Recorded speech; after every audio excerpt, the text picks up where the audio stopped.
G'day guys, Christari here. Today I thought I'd make a best 22 out of those that were left out of the All Australian squad of 40. So let's see what I've come up with. And I thought about making this team really on the basis that every year there's always players where I just feel they're unlucky not to make the team of 40, and there's always some that I feel have been included that probably aren't quite as deserving. So I'll also put some of those names out there as well, and those sort of replacement names, to put it that way. So to go through what I've got. So in defence, so Harris Andrews, given how well he's been intercepting this year, I think he's pretty unlucky to say the least not to at least make the 40, but there have been some phenomenal key defenders this year, and he's not the only really good name to miss out. So the other key defenders, of course, so I've got Sam Taylor, Liam Jones. So Liam Jones being really a historic level volume of intercept mark player, but then also winning his one-on-ones at such an exceptional rate. He's someone where he's been really underrated this year, and I really think should be respected a lot more than he has been. So credit to him. And of course, Sam Taylor being that real breakout sort of key defender, and he's really intercepting like mad, but he also beats his direct opponent more weeks than not. So he'll be someone where possibly as soon as next year, I think we might even see him in the All-Australian team proper. So watch out for him. He's one of my favourite key defenders in the comp, if not my favourite at the moment, of that sort of young up-and-coming group. Jordan Ridley, really good season, had that phenomenal start, missed probably a couple of games there, but he's been a really consistent piece all year. So again, although he probably hasn't quite been up to quite the standard he was at last year for the most part, he's been pretty close to and still exceptional. Jack Crisp, for me, pretty unlucky to miss. Whether he's playing in defence, pushing up through the midfield, just the drive he generates, you have to respect his play. He's been really Collingwood's most consistent, really you could say for a few years now, where you just know he's going to show up every game. And of course, never missing a game is that great strength as well with that incredible durability. Jordan Dawson, incredible season, taking on a more prominent rebounding role. Another where is just a bit unlucky, I'd say, to miss, but fantastic season, deserves credit, should be in this team for mine. A name that most won't expect to see in here, but I really wanted to include was Jack Graham. So obviously, in terms of pressure acts and just really how he applies himself defensively, I really wanted to give him props, because when you look at whether it's midfielders, forwards, whoever it is, we really don't take into account that defensive side enough. So I really wanted to give him credit. He might not be the most offensively gifted, and he could win more of his own ball, but with how good he is defensively, he needs to be on this list. So he's there for a reason. Travis Boak, one of the unlucky midfielders.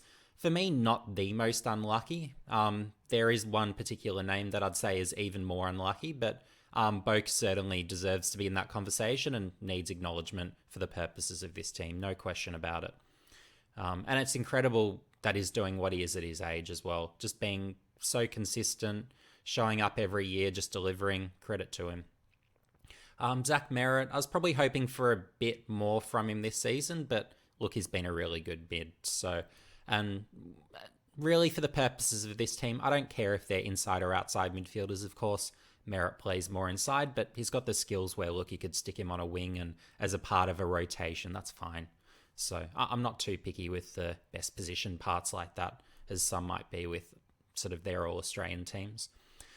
From there, Taron Thomas, I really want to give him credit for the second half of the season. He's really been terrific and a real breakout player. So, and he's just been such an improver from that 2018 draft. So in his draft year, I didn't rate him anywhere near as high as he went. So, but to his credit, he's really developed. So someone where he'd either be able to impact games offensively or defensively. I'd never sort of, prior to even this year for that matter, really seen him, I guess, be that dual-sided sort of impact player, and doing what he is offensively, I haven't seen him do anything like this before. So credit to him for really kicking things up a gear.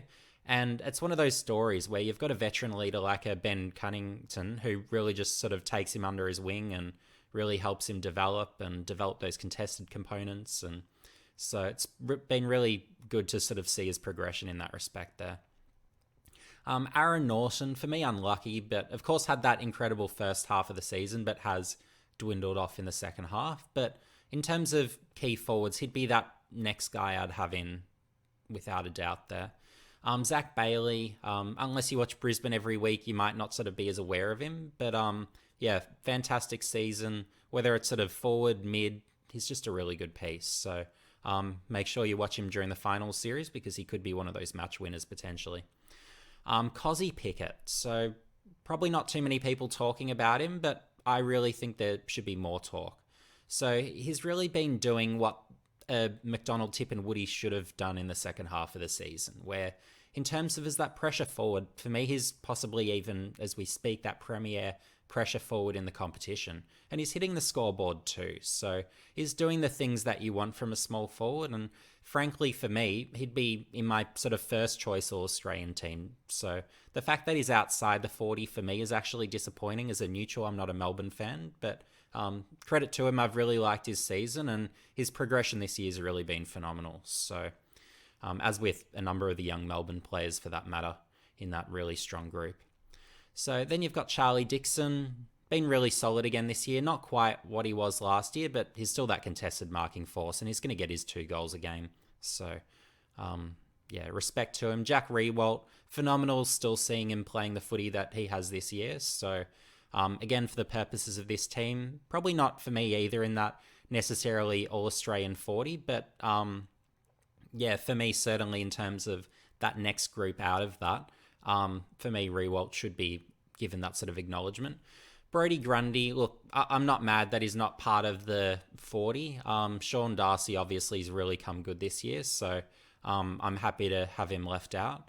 But in terms of that next guy down, I'd go Grundy personally. And you can see on the bench, obviously, you've got Tom Hickey, so I really wanted to give him the acknowledgement for a season that, frankly, I didn't see coming, and I can't imagine too many people would have either. So just really is that, I guess, aggressive ruckman who's winning his own ball, following up well, just really competitive. So deserves that acknowledgement too. But Grundy, of course, look, you know what he's going to do every week, and he shows up and beats his opponent more weeks than not. And he's really, I guess, almost that best midfielder for Collingwood, weird as that is, given he's a ruck. But yeah, he's just sort of that good. But of course, he's not quite on the level he was in 2018, 2019. So he'll be looking in the next few years to get back to that. Cameron Guthrie, really good piece for Geelong. Underrated, deserves acknowledgement. Two-way mid, racks it up.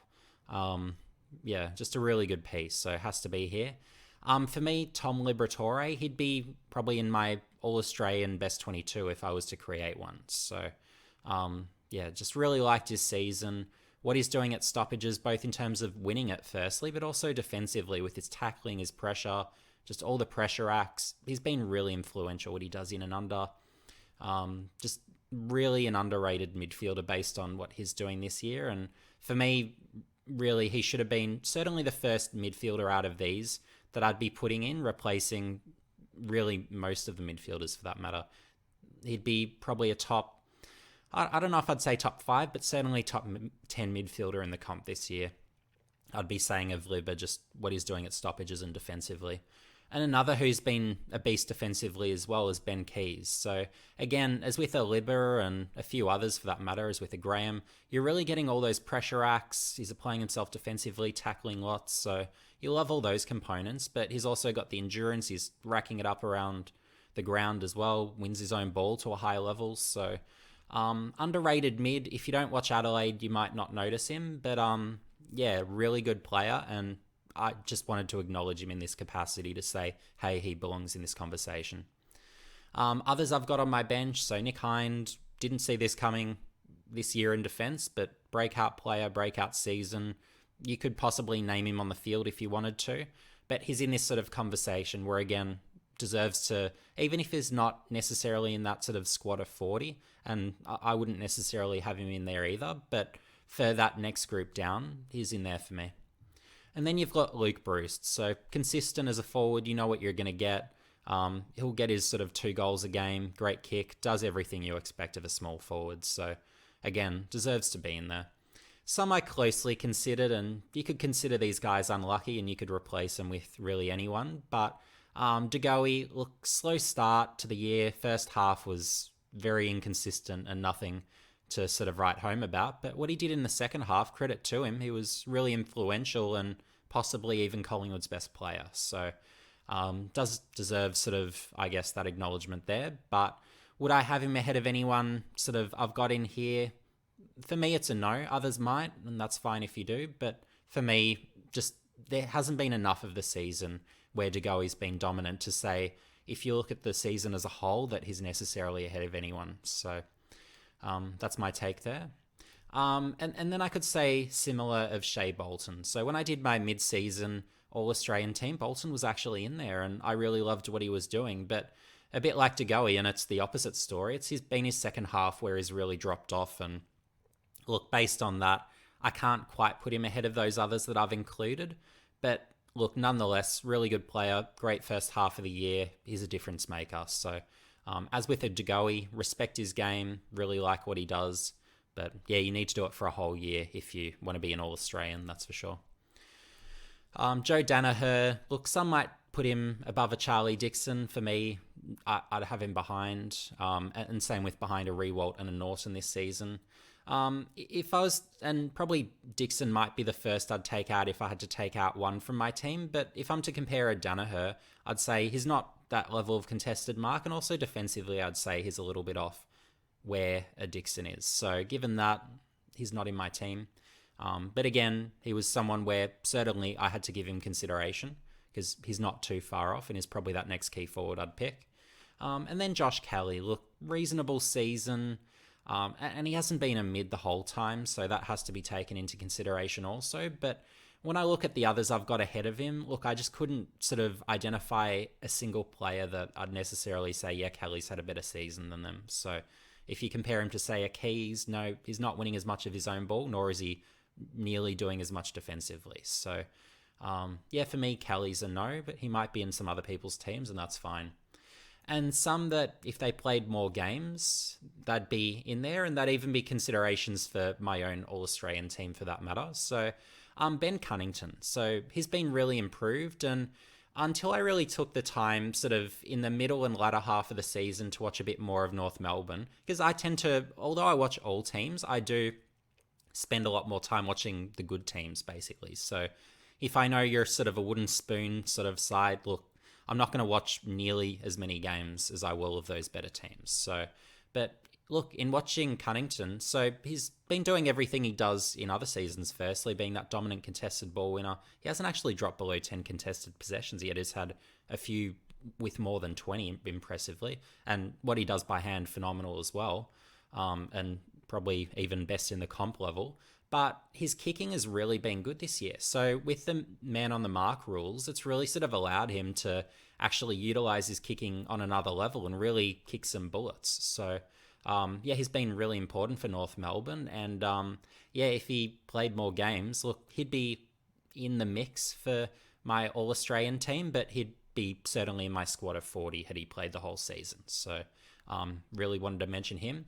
And Hugh Greenwood's a similar story in terms of how influential he is. So again, not enough games for me in terms of to genuinely qualify for a team or a list like this. But had he played 22 games at the quality that he was playing, I'd have him possibly in my All-Australian team, but certainly in my squad of 40. So a name that a lot of people wouldn't have even considered, I wouldn't imagine, but when you really look at his game closely and how influential he is, I've got mad respect for Hugh Greenwood. So for me, I'd be saying defensively in terms of pressure acts, tackling, he's the best in the comp, bar none. So I'll say that much. And in terms of what he does from a contested perspective, really phenomenal. So just an absolute contested bull. There's no outside component whatsoever to speak of with a Hugh Greenwood. But given how great he is contested and defensively, having those two on such an elite level, I would certainly be including him in a team. And he'd be one of those sort of midfielders where I'd really be lining him up and have him high on my list in terms of guys I'd love to have on my team. So, yeah. And again, probably not too many people watch that much Gold Coast, but yeah, watching a lot of Gold Coast, really respect his game.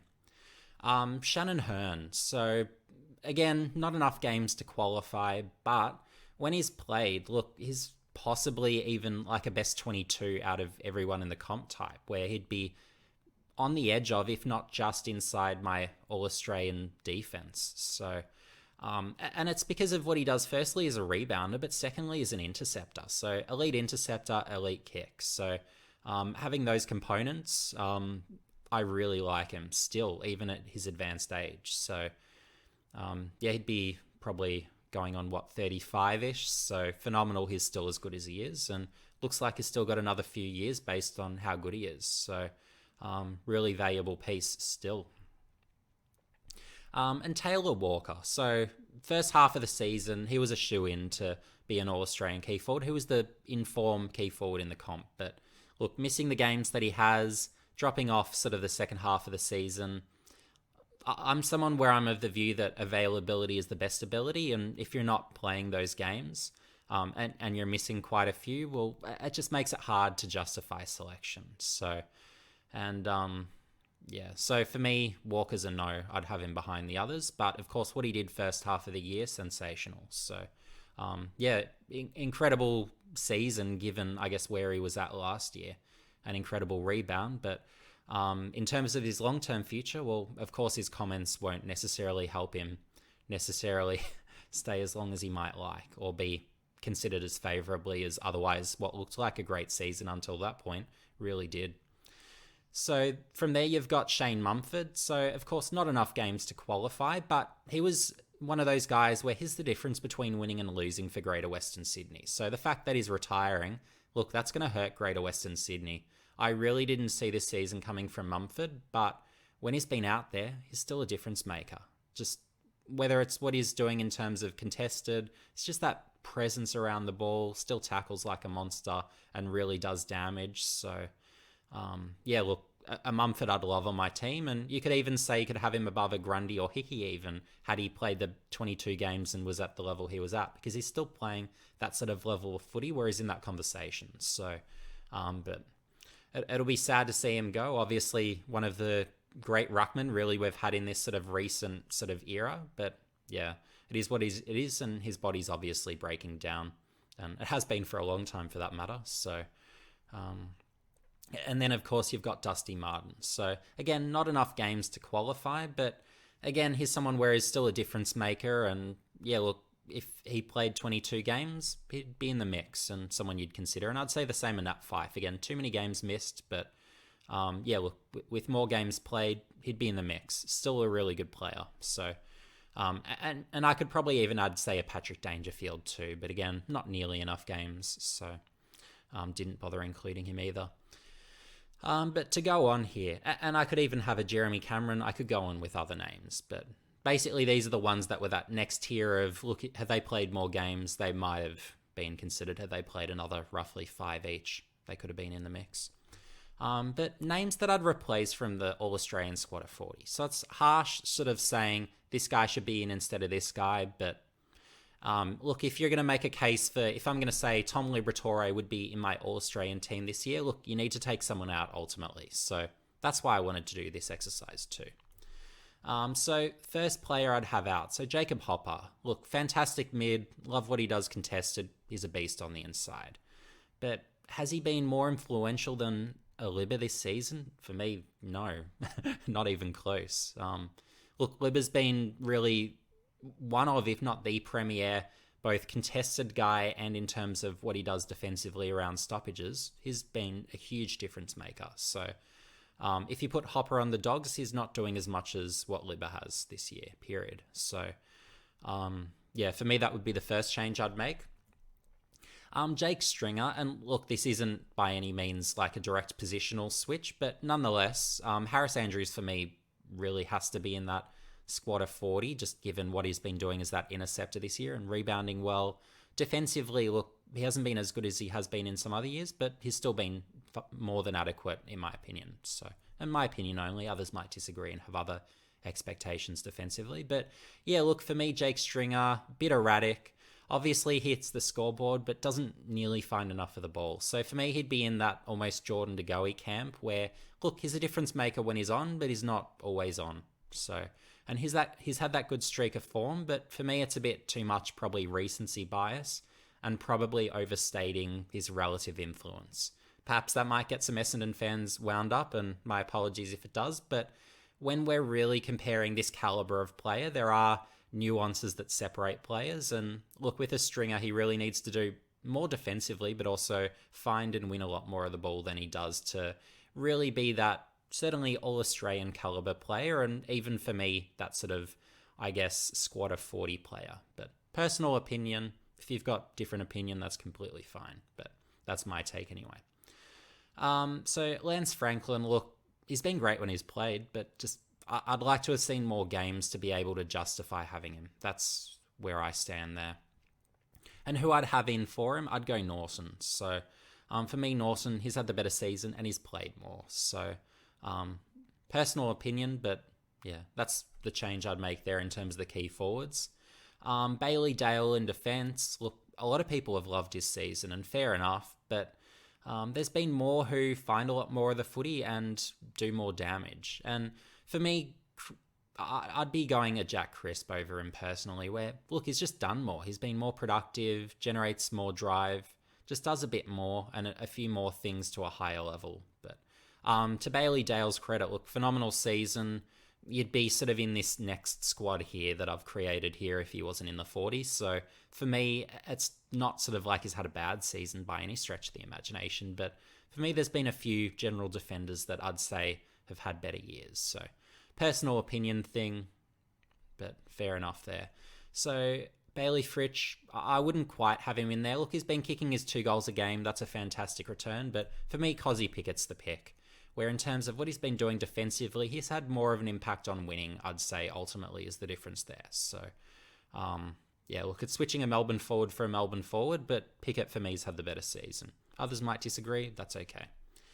Carl Amon, look, if you really want to be caught up on having your outside players, look, fair enough, and he'd be in the mix for sort of my outside sort of 40 team, I guess, if you like, here. But for me, look, Travis Boak has been the superior midfielder for Port Adelaide, it's fair to say, and I'd assume most would agree with me there that he's had the better season. But again, it depends how much you get caught up on. Do you really need those outside players?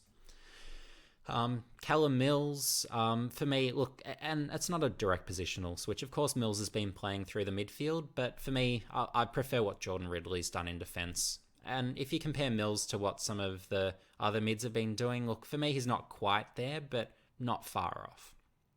And Luke Parker. So I feel like I'm picking on Sydney, and I don't mean to. Sydney have had a great season, and I actually feel like a lot of it's actually been stimulated by a lot of their youth development, to give Sydney a lot of credit there with. So their future's looking really bright. But if I'm to look at, say, a Luke Parker, and I'm to compare it to a season of a Cam Guthrie, I slightly prefer what Guthrie's been doing, just because defensively he's on a level higher than Parker, and in terms of influence, I'd say slightly higher overall. But great season for Parker as well. And as with a Mills, as with a Bailey Dale, a lot of these guys I'd be having in this team anyway if they miss out. So it's not like they were horrendous misses by any stretch of the imagination, but it's just my personal preference. So that's just me. Thanks for watching, guys, and let me know in the comments section below. Is there anyone that I missed out on in my best 22 outside the squad of 40? Are there any names that I missed that I should have included, or did I pretty much get it right? Let me know any changes you'd make, and for that matter, any changes you'd make to the squad of 40. But yeah, if you enjoy this video, make sure you give it a like, subscribe, and hit the notification bell for future updates, and see you in the next video.